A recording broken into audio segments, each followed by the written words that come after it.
How many of you have had the privilege and blessing, raise your hand, of driving on I-4 through Orlando? I take it by your laughter that you do not find it to be a privilege and blessing. I do, but that's for a couple of reasons. One, I don't have to do it that much, and when I usually am driving on I-4, it's not during the worst of the traffic.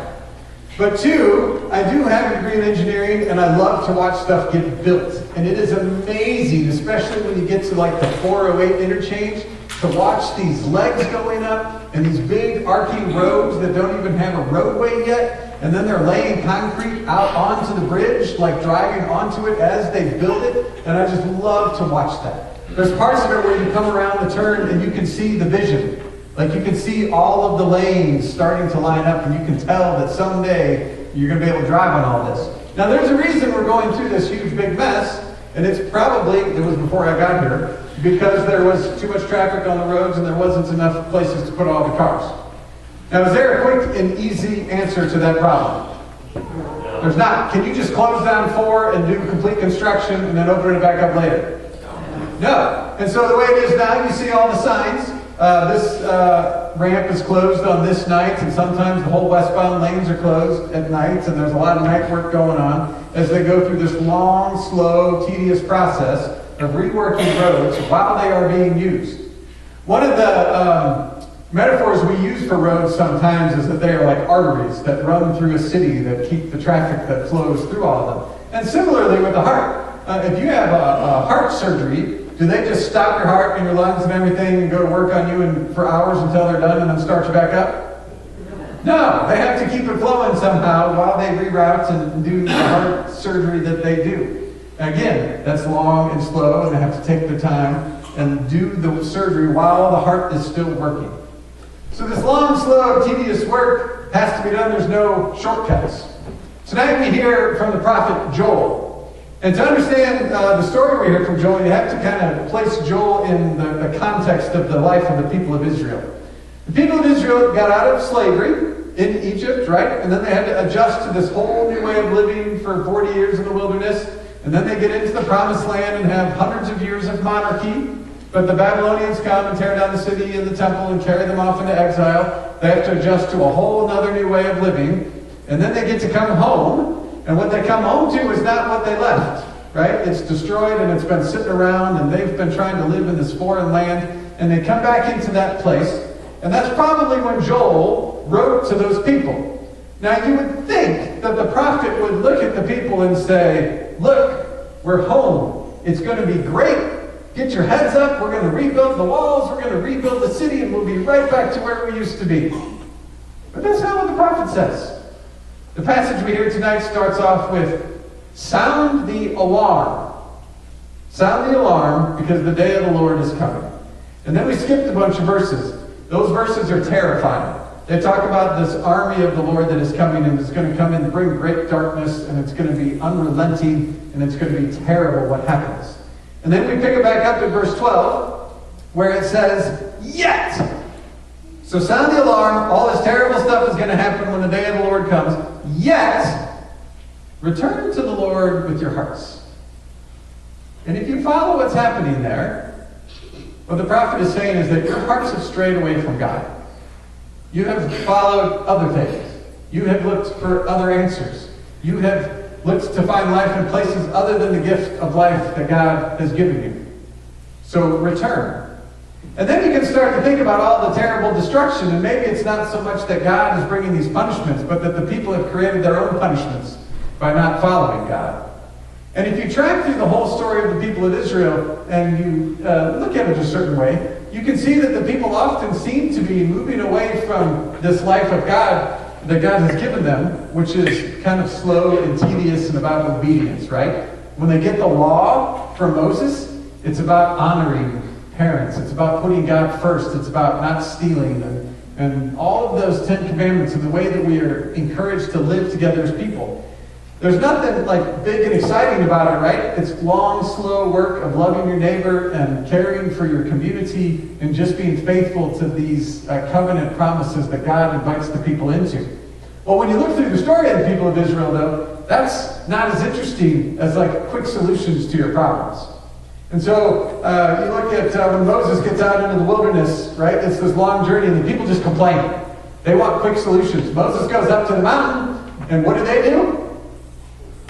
Make a golden calf.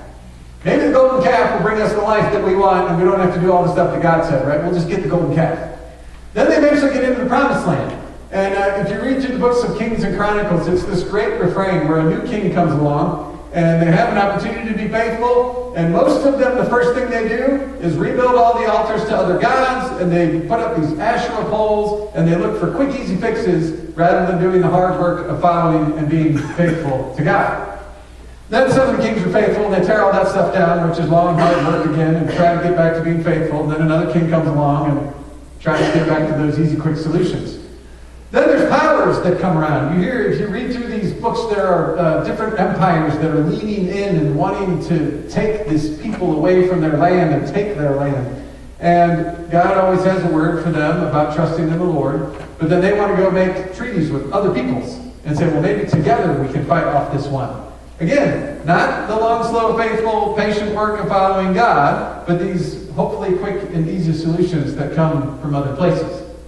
And in all of that, then, you could get the prophet looking at them and saying, all of those quick and easy solutions you've been chasing after, not the long, faithful work, all of those things have failed you. So, sound the alarm. Here's all this terrible stuff that's happening. And yet, you can still come back to God. So if we think about that, about the long, slow, faithful work that we're invited into, how are we doing with that as a culture? Not well. And it's not that we don't know the answer. Do we know what good eating looks like? Mm-hmm. Do we know what a good exercise program would look like? Uh-huh. Do we know what it looks like to take Sabbath and take days off? Can we describe that? Yes. Do we know what Jesus calls us to do and how Jesus calls us to live? Sure. It's not like super complicated. It's hard to do. But Jesus says, love your neighbor, love God, love your neighbor. Jesus says, feed hungry people, clothe naked people, pray for enemies. It's all right there. Is it hard work? Do we try to do other things instead because they're easier? Of course we do, right? So if you just watch TV long enough at the right time of day, how many diets are there where you can lose all the weight you want without actually changing the way you eat? And how long do you have to exercise per day to completely transform your body? 10 minutes, or maybe 7, depending on which piece of equipment you buy. If you go to the bookstore, how many habits do you have to be successful? 7. How many of you have been to that corporate presentation? I've been there. How many steps is it to fix your marriage? 18. Depends which book you read. All of this is to say there are easy, quick answers that are offered to us every day. And they are things that are so appealing. And what they do, though, is they help us to avoid the hard stuff. Because exercising the way we know we should is hard. Not eating pizza and ice cream, and I throw a whole Chips Ahoy in the milk before I start dipping cookies, so that one can get good and deteriorated, right? It's that simple. You got to swirl it at the end to get the last one out. But all this is to say, it is hard to not do that. And then there's more difficulty too, right? The real painful stuff in life. We have serious drug addiction problem in our country. Part of that is because, right, you get into this recreationally and then that turns south on you real quick. But a lot of it is because we have physical pain and we take the drugs to deal with that, and then we get addicted, and then when you try to stop, the pain comes back, and sometimes it's emotional pain, and the drugs and the alcohol keep you from having to think about it because we don't want to deal with those hard things. Last week was the anniversary of both of my parents' deaths, and when I encounter people out in the culture, or new people, and they'll say, oh, where do your parents live? What are the appropriate ways for me to tell them what has happened to my parents? They're in heaven? They've passed. They died is what I say, but that is not what people want to hear. If I say they're in a better place, or they're no longer with us, people go, oh, okay. If I say, I say it super blunt too, Oh, they died. People physically react to that because we're not allowed to talk about death in our culture. It's way easier to pretend like it's not there and to get drawn into all of these other steps and exercise programs and all of the rest of what we do so we don't have to deal with death. And it's not just death, it's pain and broken relationships and all of the rest of it. We get drawn into the easy fixes because the work of being a human being sometimes is just way too hard for us to deal with. So, we come back to this Bible text. The prophet does not look at everybody that's been chasing after these quick solutions and say, all right, keep your heads up. The prophet gives them an invitation. Mourning, weeping, and fasting. Does that sound like a lot of fun? No, but this is the invitation that the prophet gives. Return to the Lord your God with mourning, weeping, and fasting, and rend your hearts, not your clothing. Like tearing up your clothes and throwing a tantrum is not fixing your problems, but let your heart be broken. And these words may not sound like a path to life, but they are. And when I read these words again this week, it reminded me of my first trip to Haiti. And as I was preparing for my first trip to Haiti, I heard a lot of stories from people who had been there. And they really prepared me for the worst of what you can see in the poorest place in the Western Hemisphere. And kids and all of the rest of it. Now, before I went, several months earlier, when I was still at the seminary, before I went to internship, I worked at Columbus Children's Hospital as a chaplain. And one of my floors was the pediatric intensive care unit. And every single room in the pediatric intensive care unit had a whole bunch of equipment in it. There was a monitor, and into that monitor you could plug all different kinds of equipment that I think could measure anything we can measure on a human body. And depending on how many things you needed to measure was how many things you plugged in. In addition to the monitor, there were all manner of lights hanging from the ceiling. There was some kind of suction thing on the wall. There was an oxygen thing on the wall. 4 different colors of outlets, red, green, blue, white, that you could plug different stuff into. There was a sink in every single room with soap, but also with hand sanitizer if you didn't want to use the sink and the soap. And there was more.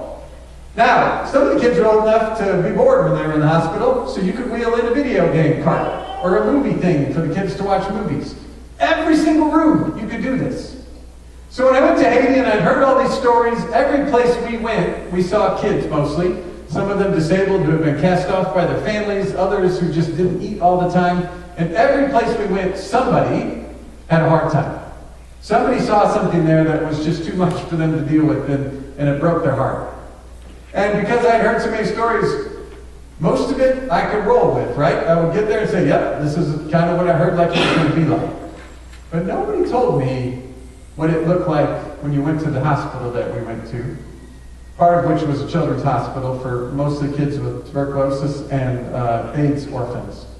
And so we walked in, and there was quite a few people in front of me, so by the time I got in, much of our group had sort of dispersed around this unit. And basically it was 4 lines of cribs, regular old wooden cribs. Many of them had kids in them, toddlers standing there. They had a piece of fabric tied around their ankle, and the other end of it was tied to the crib. And there was one woman sitting in there, keeping an eye on all of these kids who just stood there crying or otherwise just stuck in this crib. There was not a monitor, there was not a hand sanitizing place, there wasn't a video game, none of the stuff. And the difference between all of this time I had spent in this hospital in the United States that had everything you could possibly need, and this place in Haiti was so drastic that it just crushed me. And I should have probably stayed in there and taken it all in, but I couldn't. I started to weep, and I just ran right out the back door where we were kind of headed on our tour and waited for everybody else to catch up because I just could not cope with all of that. That to me is what it means to have our hearts be rended. It's what it means to weep and mourn, to maybe drive us to fasting and living a different way, because my heart was broken that day, and I think it was broken for the sorts of things that break God's heart. So as we gather on an Ash Wednesday and reflect on mortality, it is easy for us to chase those easy, quick solutions, but we also have to be mindful that there are all sorts of people around us who don't have that option because they live with poverty every day. The free reduced lunch level in our metro area is like 60% across the whole county. It's terrible. right? There's kids around us every day who struggle to find enough food to eat. And when you look at the healthcare, the people that can't get that, and homelessness, and the drug issues and addictions, all of that stuff ought to break our hearts.